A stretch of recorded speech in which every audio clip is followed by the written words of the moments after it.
Good morning. This is David Henry. I'm the Communications Manager for the City of Amarillo. I want to welcome everyone to this special Zoom news conference. We usually do these on Wednesdays. Today, obviously, we're doing it on Friday. This Zoom news conference is related to the governor's announcement yesterday pertaining to COVID-19 policies and regulations which were announced yesterday. We're going to discuss those very quickly. Let me go ahead and introduce who's on our panel today, and then we will have statements from our panel and take questions from our media members.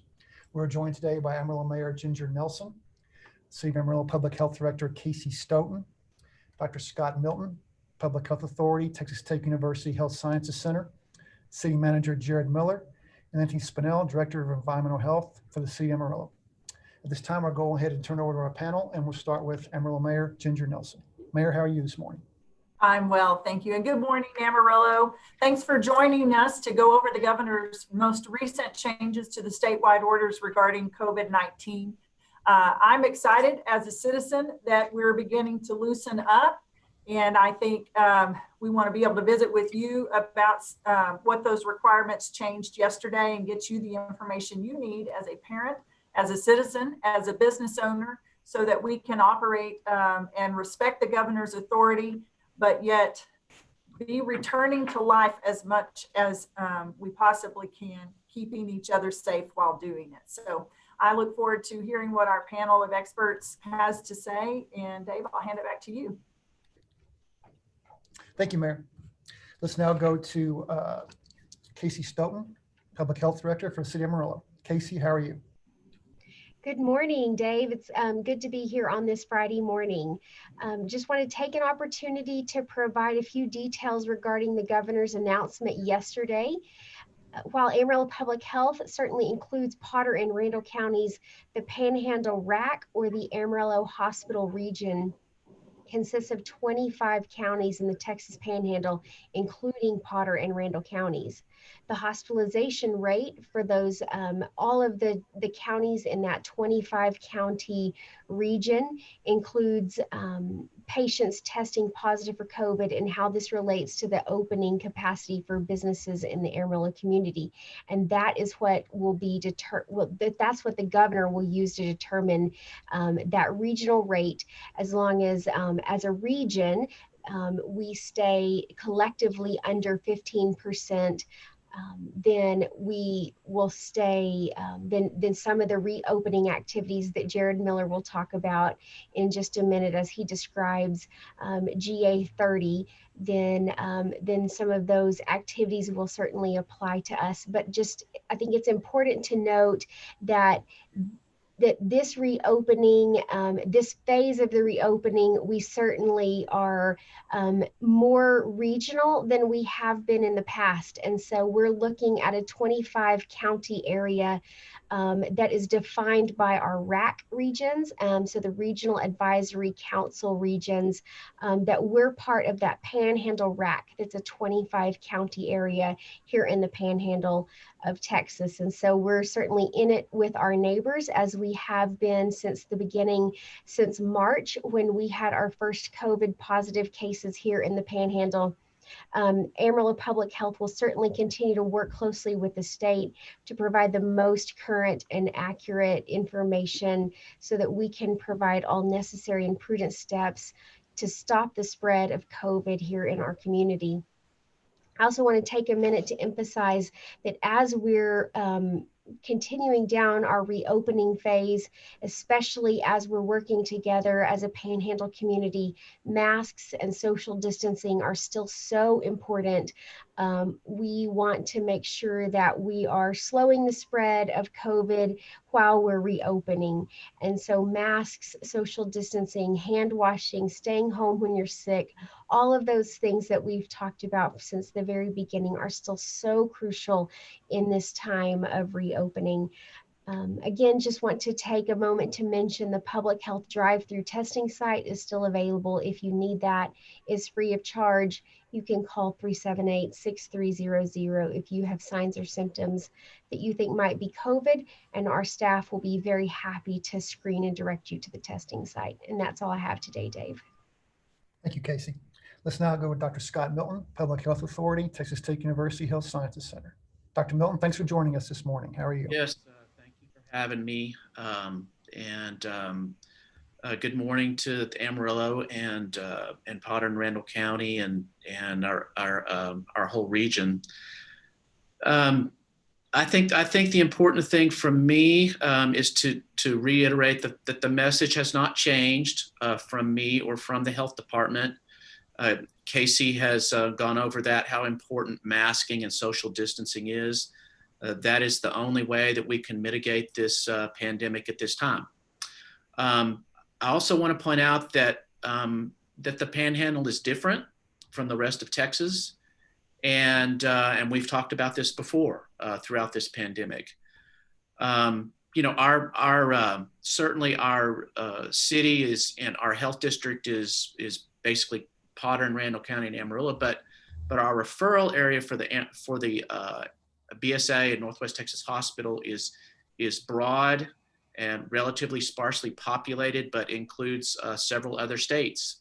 And those cities are small typically and don't have the expertise to take care of individuals who are severely ill with COVID. So we're gonna try to make sense of these numbers. And we had a good discussion, I think, before this press conference of how to do that. And I think we're going to have a good plan of trying to make sense of these numbers.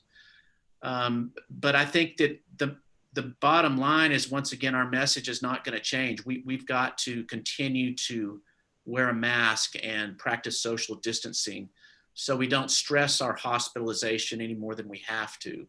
Our numbers, since school has opened up, our number of active cases has increased. And I think it's increased by several hundred.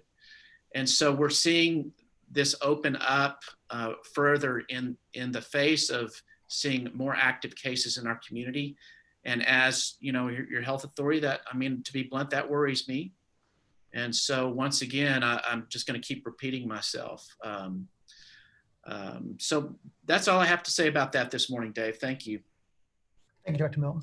This time is now going to City Manager Jared Miller. Mr. Miller, how are you this morning? Doing well, thanks, Dave.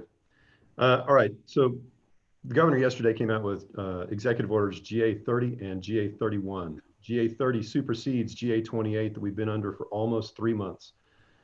GA30 focuses on expansion. It's a progressive or evolutionary phase of the executive orders, which is consistent with how he's been doing the entire reopening process from the very start. The GA30 allows a number of businesses to operate at 75% occupancy as opposed to the 50% occupancy limit that was included in GA28. This is only for areas that are not in high hospitalization areas. And Casey went into some detail on that, and I'll give you just a little bit more. But the areas that are the businesses that are allowed to move from 50% occupancy to 75% occupancy while they are not in areas of high hospitalization include retail stores, restaurants, office buildings, manufacturers, museums and libraries, gyms and exercise facilities. All those can go to 75%. In our area, that does apply.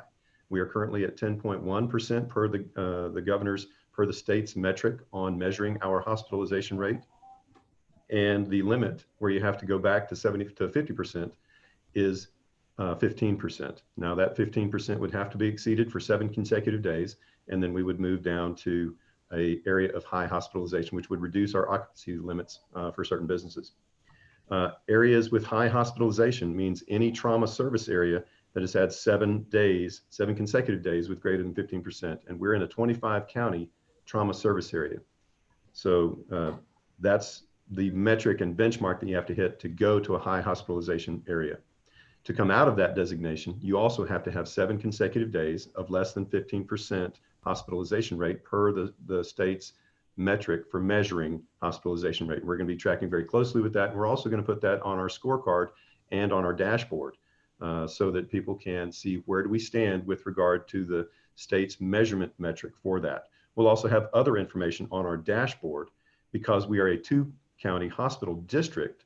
So we're also going to be able to show how are we doing in our very tighter focused 2-county area as opposed to our 25-county area that we're measured on and regulated on per the governor's executive order GA30.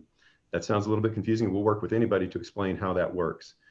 Also, the following areas have no occupancy limits, but must operate with at least 6 feet of social distancing. I'm only focusing on the areas that are slightly different in GA30 versus GA28. For the most part, our current executive order GA30 is very similar to GA28. So a number of areas can operate with no occupancy limits, but must have at least 6 feet of social distancing. And that includes cosmetology salons, hair salons, barbershops, nail salons, massage establishments, and other personal care and beauty services. The only other noteworthy thing is that bars are still not allowed to open. However, per the TABC, Texas Alcohol, the TABC's guidance that recently came out, we are allowing, or they are allowing, bars to temporarily be permitted as restaurants. So if they can move their food sales to more than 51% of their total sales, and also go through some, take additional steps to make sure that they're operating as a restaurant, for example, sanitary measures and things that restaurants have to go through that bars don't, they will be allowed to operate under a temporary license as a restaurant. So we're working to facilitate those changes as well. Now, GA31 is focused on hospitals, and the most noteworthy part of that for us and for our region is that it still requires hospitals to reserve 10% of their space capacity for COVID patients. That's all I have, Dave. Thank you, Jared. At this time, we're now going to open it up to questions from our media members. If you have a question for an individual panel member or the panel as a whole, that's perfectly fine. Let's go ahead and start with Roger Gray of KVAI Channel 7. Roger, how are you this morning?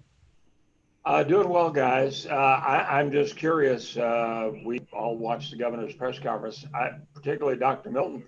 Your thoughts, since we are seeing a bit of an increase here, your thoughts about going to 75% in restaurants? I want to say it's probably. Well, as I said previously, I mean, it worries me as a physician, and I think that we're seeing our numbers increase. I just got a text from Michael Lamentier that they have now at BSA 45 admitted today in the hospital. That's up 10 from yesterday. So these kind of numbers worry me, and that's why I'm trying to reiterate that, you know, the bottom line is you've got to wear a mask and practice social distancing. Just looking for the red. The Panhandle Spirits starts now. And Roger, we're picking up your TV audio, I think there, Roger. Roger, are you still there? I think he got rid of it. Okay, thank you. Do you have any other questions? I think that's it. All Thank right, you. Roger, thank you. Let's now go to David Gay of Amarillo Globe News. David, how are you this morning? I'm good. Good morning, everybody. I guess my only clarification would be with the hospitalization rate for the entire region. So it has to be 7 days over 15% to get for us to go back to the 50% mark. Is that correct? Correct. 7 consecutive days with our hospitalization rate by the state's metric and formula over 15% will move us into a high hospitalization area categorization. Then to move out of that, we have to have 7 consecutive days by that same metric below 15% to then be able to increase our occupancy, re-increase the occupancy at restaurants and other businesses like that. And do we, just because the hospitalization rate is different now because it's including all the different, the top 20, the 25 counties within the this Panhandle Trauma Service Center. What is the highest that we've reached? Do we have that information? Just compared to what the city is reporting for the hospitalization rate for Potter and Randall counties. No, we currently don't. It's a metric that I believe it's a fairly new metric, and so they'll start reporting it. They've started reporting that this week, so we'll have data moving forward. Okay, I was just curious if we have hit that 15% before, or if at any point during this whole pandemic. One thing to remember is that there's a lot of different ways to calculate hospitalization rate, and it really is important to understand what you're trying to articulate when you're saying that. Per the state's metric, what they're wanting to be able to drill down to is hospital capacity. When there's other ways to define hospitalization rate, and it could be the number of COVID cases going to the hospital relative to the total number of COVID positive cases in the community. So both of those are hospitalization rates, but they're reaching different, they're speaking to different requests for information. For example, the one that measures the hospitalization rate of COVID cases versus the total population of COVID cases, that's speaking to how many of our COVID cases go to the hospital. The hospitalization rate that the governor is focused on, and for obvious reasons, is what is our statewide hospital capacity and what is our hospital capacity within the 22 different RAC regions in the state. So that's a key differentiation when we're talking about historical hospitalization rates versus hospitalization rates going forward. We have at Ready Recall and can find on our dashboard right now our historical high hospitalization rate when we're calculating the number of COVID patients that have, or the percentage of COVID patients that have gone to the hospital relative to the total population of COVID patients. But we have not been tracking here our 25 county RAC hospitalization rates by the metric that the governor's using. Hope that's a good explanation. That's a very good clarification. Thank you so much. And I guess we've heard from Mr. Milton about some of his concerns about this. Does I guess Casey, do you have any concerns about this reopening? Mayor, anybody from the city, do you guys have any concerns about this reopening with the recent increases that have occurred here in the last few weeks? You know, I think I say very regularly, anytime you gather in groups, there's a risk of spreading illnesses, especially COVID. And so I think that this is another opportunity just to do the very same thing. And so we've got to wear masks. We've got to remember social distancing. We've got to remember, if you're sick, to stay home. And so those things are going to be very, very important, especially in light of our recent increase in cases. Just add that I know that masks have become a political thing, and I'm not trying to stir any political pots. I'm saying I respect Dr. Milton. I respect Casey. We have seen our numbers change since the governor put in a statewide mask order requiring, and I have to be required too, because I don't always want to wear it. And I seem to get 10 steps away from my vehicle or whatever before I'm like, oh, I got to have a mask. So that there is real data there that says it works, it keeps us safe, it allows us to go back to more normal activities like school, like sporting events. And I am all about having those activities for our children and for our local businesses and our local economy. So I just would agree with Dr. Milton and Casey, and I would ask citizens, not just in Amarillo, but across the entire Panhandle, please comply with wearing your mask, with social distancing. Don't let the fatigue of it get to you. We stay the course. This is something we can do as a community, as a Panhandle-wide community. We are tied together in the governor's eyes and in our hospitals. And Amarillo is okay with that. But what we really need is for everyone to do everything they can in your power to help our numbers stay down, and really wearing a mask, remembering to wash your hands more often than you might otherwise, and social distancing, and stay home. And that's hard for people who own their own business. For me, if I'm not at work, then my business is not producing income. But we have to stay home if we have symptoms. So those are my thoughts about it. Concerned, yes, but confident that if we'll follow those guidelines, we can continue abiding by the governor's orders, but yet opening as much as we possibly can. And I'd say for me, it's not so much a concern as it highlights the importance of complying with GA29, the face covering rule, because there's a direct correlation between distancing and face coverings and our percentage of positive cases or hospitalization rate. So the more we can adhere to the face covering requirements that the governor's put out, the more we're going to be able to accelerate our economic recovery, and the more our businesses are going to be able to have more customers in their restaurants, more employees in their manufacturing facilities, and all of the other different things that are affected by GA30 that are allowed to increase their occupancy.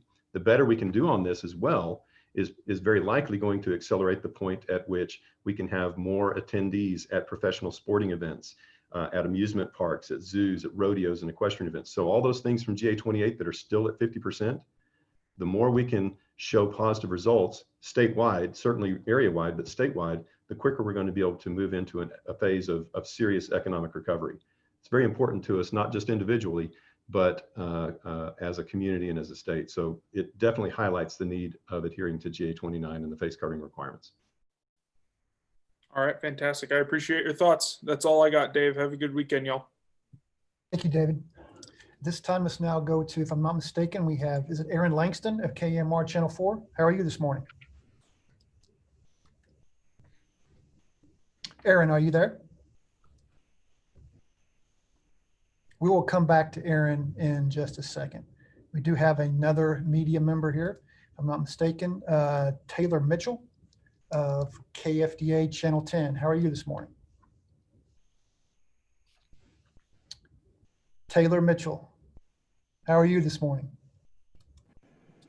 We'll come back to Taylor as well. Let's try Aaron Langston one more time. Can you guys hear me or? Taylor, yes, we can hear you. How are you? Sorry about that. How are you guys today? So you guys have answered all my questions about the bars or the restaurants. So I don't know if you guys are planning on going on to talk about the visitation in nursing homes, but if you are, I do have a question about that. Yes, absolutely. Sure. Awesome. So I was just wondering, what are your next steps for providing families access to visit their families in nursing homes right now? So that piece of GA30 did not change from GA28. And so we have been working with the nursing homes. There's specific requirements that that Texas Health and Human Services requires for visitation to occur in nursing homes, and that the different nursing homes, long-term care facilities certainly are working with HHSC to be able to allow that visitation. I think one thing important to note there is while people may visit nursing homes per GA30, GA30 also allows establishments to require customers to follow additional hygiene measures when obtaining services or coming into the establishments. So each one of those is going to be taking the very most robust steps they can to make sure that visitors coming into their facilities don't cause additional problems with their residents, who are a very high-risk resident in most cases. And we're excited about some of those steps. We know that that being able to visit loved ones is very important, and so we're glad to be able to help still provide the support and the structure and the protection, but also being able to see loved ones. Awesome. Thank you guys so much. I appreciate it. Thank you, Taylor. I want to go to KAMR Channel 4 one more time just to make sure we don't miss them. Do we have a reporter from KAMR Channel 4 who wants to ask a question today? Yes, this is Jack Kessler with KAMR Local 4. How are you? Jack, how are you? We're good. Go right ahead. This is a question for Casey Stoughton. I know you're talking about the RAC with the 25 counties. Why is it important to focus on the 25 counties and not just Amarillo and the 2 counties and our 2 hospitals, but the 25 surrounding counties?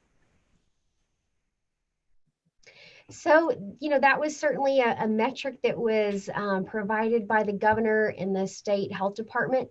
But I do think that having a very global view, a regional view is a good thing. we have, it's a wide catchment area with the community that we have here in the Panhandle. And so, so that's a good thing. No, none of us are on an island. And so we certainly have resources to share and a community view, but that was a decision that was made by the governor and the state health department. With regard to that, we're going to continue to very closely monitor our hospital district experience, and we're going to show that information and those results on our dashboard. The city dashboard is operated by the Amarillo Health Department on behalf of the Amarillo Public Health District, or in coordination with the Amarillo Public Health District. So we're still going to track all of the same information, very locally focused. We are also going to track through the DSHS data, the experience in our trauma service area, which is our 25 county area centered on Amarillo.